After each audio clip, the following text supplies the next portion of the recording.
میں آج سیرت کے اس جلسے میں آپ سے کہنا چاہتا ہوں، خدا را اپنے خولوں سے نکلو، اگر ان خولوں سے نہ نکلے انہی خولوں میں مار دیے جاؤ گے، انہی خولوں میں بند مار دیے جاؤ گے۔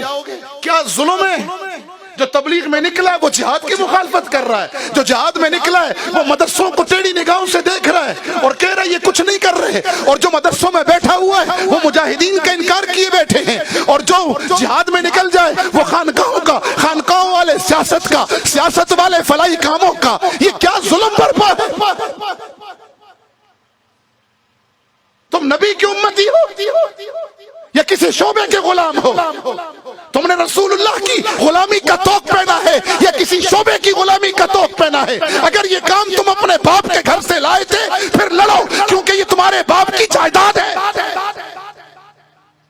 اور اگر ایسا نہیں ہے، تبلیغ، دعوت، تزکیہ، جہاد، خیر کے کام، فلاحی امور، سوشل ورکر، سیاست اسلامیہ، تعلیم و تعلم، اگر یہ تمہارے نبی کا دیا ہوا کام ہے تو پھر سارے ہمارے کیوں تقسیم ڈال رکھی ہے؟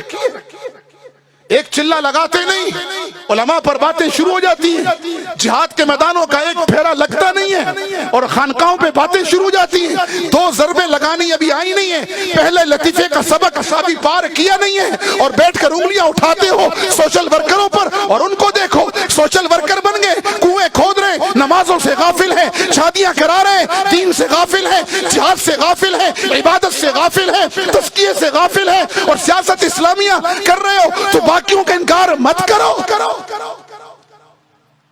بنفسی، نہ میں مدرس ہوں، نہ صوفی ہوں، نہ مبلغ ہوں، نہ مجاہد ہوں، نہ سوشل ورکر ہوں، نہ سیاستدان ہوں، کچھ نہیں ہوں۔ کیا حیثیت ہے میری؟ مجھے تو آقا کی نسبت ملی ہے نا، اس نسبت نے مجھے یہاں پہنچایا، ورنہ میری حیثیت کیا ہے؟ آپ کی حیثیت کیا ہے؟ نکلو ان خولوں سے، جوڑ کے مینڈک مت بنو، تم تو رحمت للعالمین کی امت ہو، تمہیں پوری دنیا کی ہدایت اور غلبہ دین کے لیے نکالا گیا۔ تمہیں کہا گیا کنتم خیر امت اخرجت للناس، تمہیں کہا گیا ہے کہ لیظہرہ علی الدین کلہ، تم جوڑ کے مینڈک بنے ہوئے۔ تبلیغ اگر تمہارے باپ کا، میرے باپ کا کام ہے تو پھر لگے رہو، پھر سب کا انکار کر دو۔ جہاد باپ کے گھر سے لے کر آئے ہو تو سب کا انکار کرو، ایسا نہیں ہے۔ میں مجاہد اس لیے ہوں کہ میرا نبی مجاہد اعظم تھا، میں مبلغ اس لیے ہوں کہ بلغ ما انزل الیک من ربک، یہ آیتیں میرے نبی پہ نازل ہوئی ہیں، میرا نبی مبلغ اعظم تھا۔ میں تزکیہ اس لیے کر رہا ہوں اور کرا رہا ہوں کہ میرے نبی کی ذمہ داریوں میں تھا، وَيُزَكِّيهِمْ، جی ہاں میں خدمت خلق اس لیے کر رہا ہوں کہ میرے نبی نے فرمایا تھا خیر الناس من ينفع الناس۔ میں سیاست اسلامیہ میں اس لیے نوکر بن کے چلتا ہوں اپنے اکابر کا کہ میرے نبی نے تخت مدینہ پر بیٹھ کر سیاست اسلامیہ کی بنیاد ہی نہیں رکھی، کر کے دکھائی ہے۔ اور میں مدرسوں کا نوکر اس لیے ہوں، میں علماء کی جوتیاں اس لیے سیدھی کرتا ہوں، ان کو وارث انبیاء اس لیے سمجھتا ہوں کہ میرے نبی نے فرمایا انما بعثت معلما، اور میں تو آیا ہی معلم بن کر ہوں۔ تو اگر محمدی ہو تو پھر اعلان کرو مدرسے بھی ہمارے ہیں، فلاحی کام بھی ہمارا ہے، تبلیغ بھی ہماری ہے، جہاد بھی ہمارا ہے، سیاست بھی ہماری ہے۔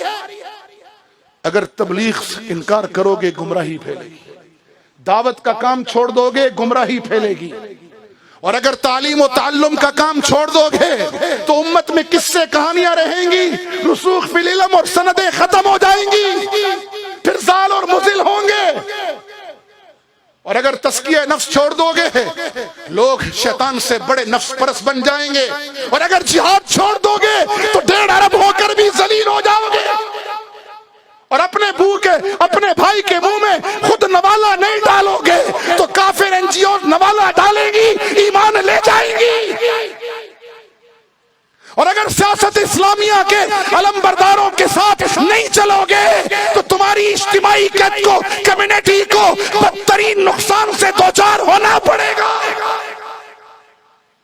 سمجھو بات کو، نکلو جغرافیہ پرستی سے، نکلو قومیت و صوبائیت اور فرقوں کی لعنت سے، تم محمدی ہو۔ جنگ عظیم دوم میں